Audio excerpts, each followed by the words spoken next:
I have a real exciting show for you today. I cannot wait. I am so excited. Today will be the first day that I will be unveiling my book and my workbook on the internet.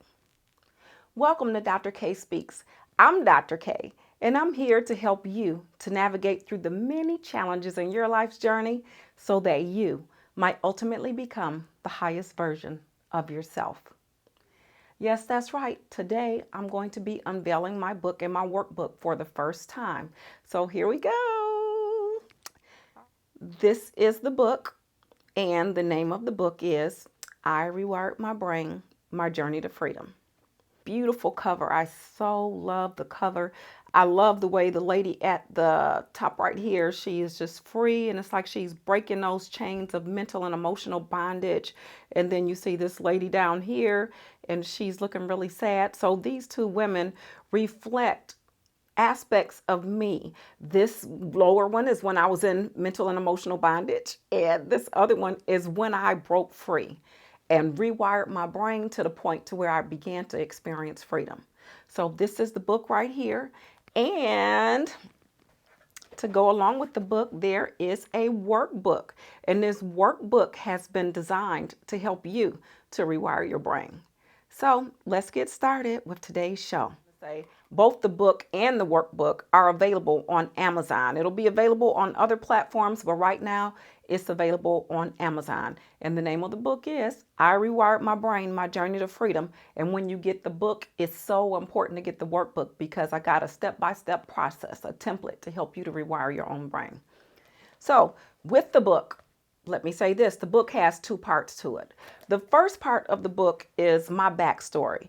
It's about my story with a lot of the trauma and drama that I went through that contributed to my brain being wired the way that my brain was wired. And in the book, I talk about the different events that I went through in my life and how those events actually wired my brain. And then I also talked about how I rewired my brain, which is all about what's happening in the second part of the book. The second part of the book talks about the brain and how the brain gets wired in the first place. And then I have strategies in the second part of the book to help you to rewire your brain. And then in the workbook, this workbook actually goes with the second half of the book, where each chapter in the workbook is the same title as the chapter in the second part of the book, so that you can first read the chapter in the book and then you go to the workbook so that you can have a real understanding of what you should be doing to complete the workbook. So with that being said, let me just get started. And what I want to do is read you a little bit of what is in the book. I do want to say this. With my backstory, it's important to remember when you're reading my book that I actually made it out of all of that. I've mentioned before in other videos that I went from being on welfare to becoming a doctor, and then there's so much more that happened in my backstory. So just remember that I made it out, because I've had some people, when they learned about my backstory, they actually cried and felt bad for me that I went through all of that. And I do want to say that I wouldn't change any of that for the world. Would I want to repeat it? No. Would I want anybody else to go through it? No. But I do know that all of my experiences in my backstory contributed to me being the woman I am today. And I love who I am today. And it also helps me to be a more personal psychologist, where people can really connect with me and I can really connect with a lot of other people, because I've been through so much that just about whatever somebody has gone through, I can relate. And so it really works for me in being able to connect with others. All right, so I want to start out with page 5, which is where chapter 2 starts, and it's called Beginnings.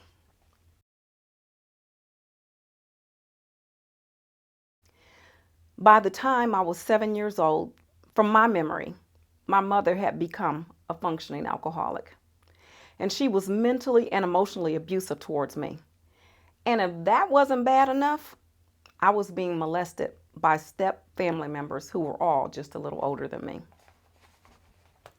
Now, I know some of you could probably relate to my story about having a parent or a caregiver who was abusive, whether they were a functioning alcoholic or on any type of substance abuse or not. A lot of people have been abused as children.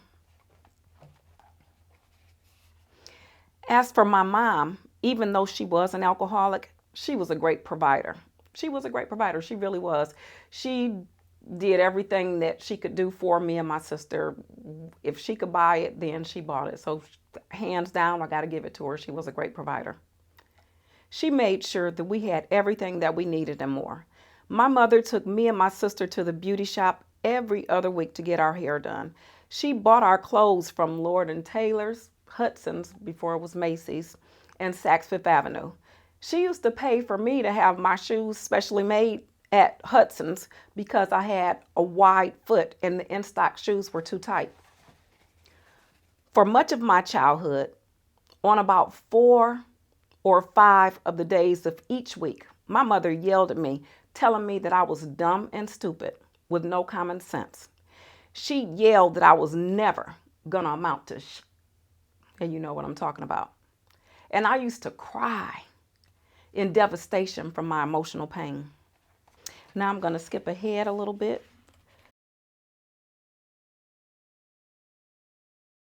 Up to this point in my backstory, as just a young child, my brain was already downloading a lot of negative programs. Maybe you can relate to this list too. I was dumb and stupid with no common sense and would never amount to I'm not valuable. I don't deserve anything. I can't depend on anybody. I don't matter. I wasn't wanted. Life is hard. When you make your bed, you've got to lie in it. I'm a victim. So these were a lot of the messages that got downloaded into my mind when I was a small child. Those became the programs that I had to live with each and every day in my childhood and into the first part of my adult life before I actually rewired my brain. Now, what I want to do is I want to go into the workbook, and I just want to go to chapter 5 in the workbook because there is something that I want to point out here in chapter 5. So now, remember how I just read the programs that got downloaded into my consciousness as my belief system. So in chapter 5 of the workbook, it's called Programs as Belief Systems. In this particular chapter, I have a space where you can identify your current unproductive belief systems. And then there's a place for you to identify your new replacement program or belief system. So how this part of the workbook will help you is with whatever belief systems you have about yourself that are negative, unproductive, or destructive. In this workbook, you're going to identify them. So one side is for you to identify the unproductive belief systems, the destructive belief systems, and then right across from it, you're going to identify the replacement belief systems. What do you want to replace it with? So for example, where back in the day when I had the belief system that I'm dumb and stupid with no common sense and would never amount to right? So that would be where I would put the unproductive belief system or the negative belief system. And then across from that, I would put in there that I am smart. I am intelligent. I can learn things. I can be whatever it is that I want to be. So on one side, you identify what your current unproductive belief systems are, and right across from it, you put in your new replacement belief systems. And then what you have to do is you have to practice that regularly. So you got to be mindful. So it's important to remember your list. So I would say take a picture of these exercises when you're doing them so that each and every day you look at what your unproductive belief systems are, and then you also look at your new replacement belief system so that you can get that into your brain. Because what you're going to do is every time your unproductive belief system pops up, then what you're going to do is you're going to say what your new replacement belief system is. And then the more you say it, because of how our brains get wired, repetition is the key with everything that you're going to do in this book and in the workbook. Repetition is the key because our brains got wired through us repetitiously doing certain things or repetitiously thinking in a certain way. And we rewire our brains by repetitiously doing those things that we want to get wired into our brain as our new program. So that's it for that section of the book, and I will be back with more, so stay tuned. And just know that when you read my book, you'll see all the trauma and the drama that I went through. And with me going through everything that I've gone through and I made it out, I know that you can do it as well.